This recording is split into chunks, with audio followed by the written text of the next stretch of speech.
গেছে।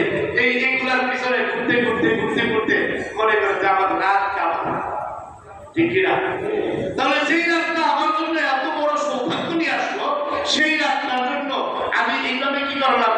অবহেলায়, একেবারে মানে হেলায় খেলায় আমি সেই রাতটাকে ধ্বংস করে দিলাম। না, ওই রাত আমার দরকার নাই। আমার দরকার যেই রাতে আমার দুনিয়ার কল্যাণ হবে, আখিরাতের কল্যাণ হবে, সেই রাত আমার দরকার। কত রাত উদযাপন করা দরকার? আল্লাহ বলেন রাত আরো যাও, তা আমি আল্লাহ আরো রাত তোমার জন্য সামনে রাখতেছি। সবাই কদরের রাত আসবে সামনে। ওই এক রাত কি করবা? তো তোমাকে 83 বছর 84 বছর জান্নাত ইবাদত করার সওয়াব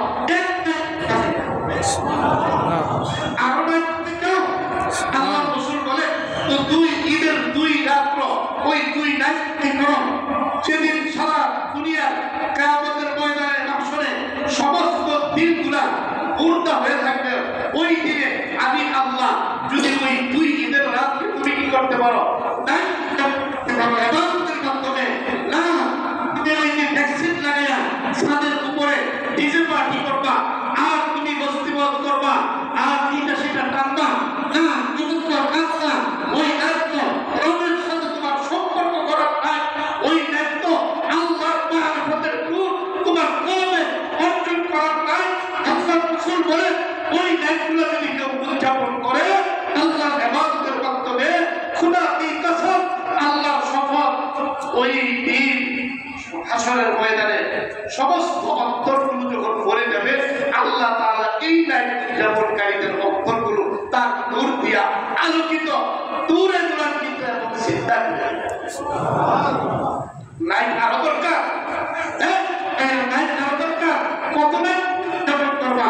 হাদিস শরীফে আছে, যে ব্যক্তি জিলহজ মাসের 1 তারিখ থেকে নিয়ে 8 তারিখ পর্যন্ত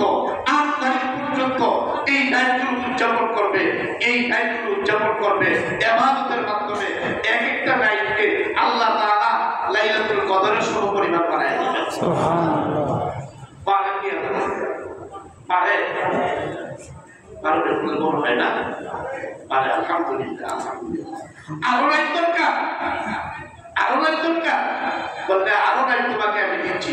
সমস্ত নাই দরকার নাই, ভোর নাই দরকার নাই, তুমি সারা রাত ইবাদত করবা, এটা দরকার নাই।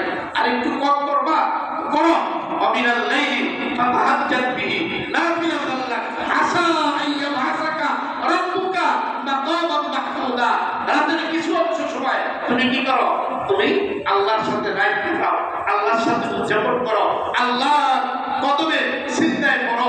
আল্লাহ রাসূলকে তাই তো বলছেন, হে নবী, আপনি রাতের কিছু অংশ সময় আল্লাহর জন্য দাঁড়ায় যান। আল্লাহু আকবার।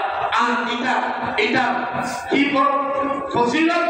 বলে এটার দ্বারা আল্লাহ রাসূল সাল্লাল্লাহু আলাইহি ওয়াসাল্লামকে আল্লাহ পাক মাকামে মাহমুদ দান করবেন। সুবহানাল্লাহ।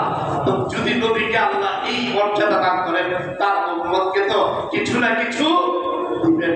এজন্য আমি যুবক ভাইদেরকে উদ্দেশ্য করে বলবো, আসেন, জীবনে অনেক খেল তামাশা হয়ে গেছে, অনেক সময় জীবনের অতিবাহিত হয়ে গেছে।